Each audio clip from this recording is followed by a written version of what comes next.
soo dhawaada saaxiibayaal waxaan xogo ka tataaban doonaa saaxiibka wanaagsan waa midka mar kasta ku fahmo kuuna taageero nolosha aad joogto haddaad xanuunsan tahayna garab istaaga haddaad wanaagsan tahayna farxadaada ku garab istaaga saaxiibka wanaagsan waa midka kuwaaniyo mar kasta oo jecel wanaagaaga xitaa hadduu asiga waxaan uu samaynayo kaa waaniyo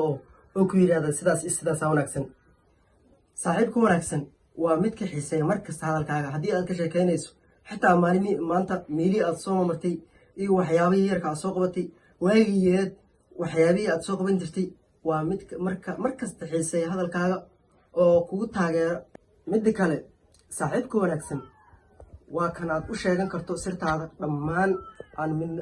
cidbo aan wax kaaga sheegaynin wax allaalo wixii qalbigaada ku jirtana aad si toos u sheegan karto hataa 60 sano wixii noqon doonto 60 sano wixii ka dambeeya aad noqon doonto xitaa aad u sheegan karto waay oo sirtaada aan marba aan kaa fishino wixii aad u sheegtay asi ay isku yihiin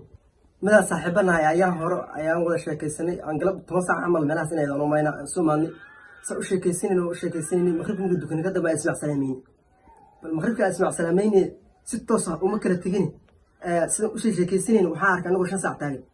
kadib aan ayno xaafadan ku geynaa balnankeen xaafada waxa ku dhaweey xaafadiisan geey hadana waa sii daanay ilaahay wuxuu xugman dare ili oo xaafadiyo dare oo keen marka saaxiibka wanaagsan midka waxa waaye oo hadalkiisa aad xiisayso asna sidoo kale ku xiiseeyo sheekadiina isku siin bacdo ma ahane midka bulshada ku sheekaysatiin oo bulshada dhexdeeda ku sheekaysatiin xitaa ma aha midka la wareegi karto waa meesha doonta u soo sheekaysan kartiin muuqaalkeena maanta intaas ku yahay